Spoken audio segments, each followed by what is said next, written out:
DCB മീഡിയയുടെ പുതിയൊരു വീഡിയോയിലേക്ക് സ്വാഗതം.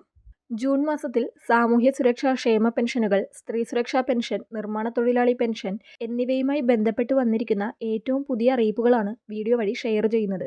ക്ഷേമ പെൻഷൻ ചർച്ചാ വിഷയമായ തിരഞ്ഞെടുപ്പിന് ശേഷം ഭരണത്തിലെത്തിയ സതീശൻ സർക്കാരിൻ്റെ ആദ്യ ബജറ്റ് ജൂൺ 19 അവതരിപ്പിക്കുകയാണ്.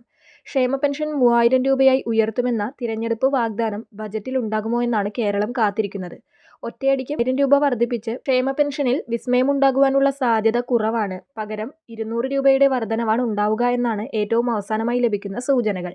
എല്ലാ വർഷവും 200 രൂപ വീതം ഉയർത്തി സർക്കാരിൻ്റെ കാലാവധി തികയുന്ന വർഷം 3000 രൂപ ആക്കുന്നതിനുള്ള ശുപാർശകളാണ് പ്രധാനമായും പരിഗണിക്കുന്നത്. കഴിഞ്ഞ സർക്കാരിൻ്റെ കാലത്ത് ക്ഷേമ പെൻഷൻ 2500 ആക്കുമെന്ന് പറഞ്ഞിരുന്നെങ്കിലും ആദ്യത്തെ 4.5 വർഷവും 100 രൂപയുടെ വർധന പോലും വരുത്തിയിരുന്നില്ല. അവസാന മാസങ്ങളിലാണ് 400 രൂപ വർദ്ധിപ്പിച്ച് ക്ഷേമ പെൻഷൻ 2000 രൂപയാക്കിയത്. വാഗ്ദാനം ചെയ്ത 2500 രൂപയിലേക്ക് പെൻഷൻ എത്തിയതുമില്ല. അതിനു പകരം ഈ രീതി സ്വീകരിക്കാനാണ് സാധ്യതയെന്നാണ് ഏറ്റവും അവസാനം ലഭിക്കുന്ന സൂചനകൾ.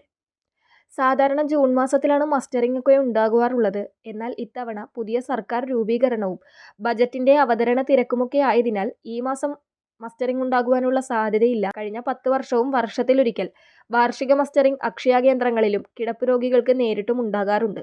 സംസ്ഥാനത്ത് പുതിയ സർക്കാർ അധികാരത്തിൽ വരികയും മന്ത്രിസഭാ രൂപീകരണവും ആദ്യ ബജറ്റ് അവതരണവുമെല്ലാം നടന്നുവരുന്ന സമയമായതിനാൽ ഈ വർഷത്തെ വാർഷിക മസ്റ്ററിംഗ് ആരംഭിക്കാൻ 2-3 മാസം വരെ താമസമുണ്ടാകുവാനും സാധ്യതയുണ്ട്. അടുത്ത അറിയിപ്പ് സ്ത്രീ സുരക്ഷാ പെൻഷനുമായി ബന്ധപ്പെട്ടതാണ്. സ്ത്രീ സുരക്ഷാ പെൻഷൻ ഒരു ഇലക്ഷൻ സ്റ്റണ്ട് എന്ന നിലയിലാണ് UDF കണ്ടുവരുന്നത്.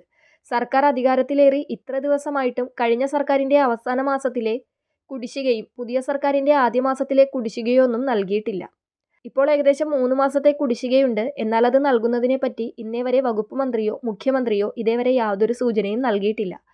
നിലവിൽ 35 വയസ്സ് മുതൽ 60 വയസ്സ് വരെയുള്ള BPL സ്ത്രീകൾക്ക് മാത്രം ലഭിക്കുന്ന ആനുകൂല്യത്തിനു പകരം പ്രായഭേദമന്യേ എല്ലാവർക്കും, അതായത് APL BPL വ്യത്യാസമില്ലാതെ എല്ലാ സ്ത്രീകൾക്കും ലഭിക്കുന്ന KSRTC സൗജന്യ യാത്ര അതുപോലുള്ള പദ്ധതികളിലാണ് സർക്കാർ ഇപ്പോൾ കൂടുതൽ ശ്രദ്ധ പതിപ്പിക്കുന്നത്. കൂടാതെ 25 ലക്ഷം രൂപ വരെ ഒരു കുടുംബത്തിന് സൗജന്യ ചികിത്സ നൽകുന്ന ഉമ്മൻചാണ്ടി ഇൻഷുറൻസ് പദ്ധതിയുമുണ്ട്. 1000 രൂപ കോളേജ് വിദ്യാർത്ഥികൾക്കും നൽകുന്ന പദ്ധതിയുണ്ട്. ഇത്തരം ഗ്യാരണ്ടികൾ നടപ്പാക്കിയതിനു ശേഷമായിരിക്കും സ്ത്രീ സുരക്ഷാ പെൻഷന്റെ കാര്യം പുതിയ സർക്കാർ പരിഗണിക്കുക എന്നാണ് അറിയുന്നത്.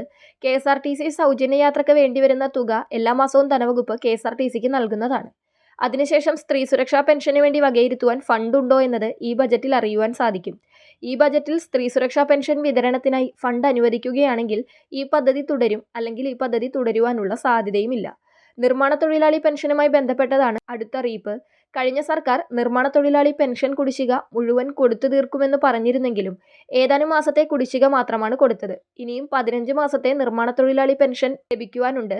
അതിൽ ഒരു ഗഡു ഈ മാസം വരുവാനുള്ള സാധ്യതയുണ്ട്. നിർമ്മാണ തൊഴിലാളി ക്ഷേമനിധി ബോർഡ് അതുപോലെ പ്രവാസി ക്ഷേമനിധി ബോർഡ് പോലുള്ളവയുടെ കുടിശ്ശിക തീർക്കുന്നതിന് സർക്കാർ ഭാഗത്ത് നിന്ന് എന്തെങ്കിലും സഹായം ലഭിക്കുമോ എന്നതും ഈ 19 നടക്കുന്ന ബജറ്റിൽ അറിയുവാൻ സാധിക്കുന്നതാണ്.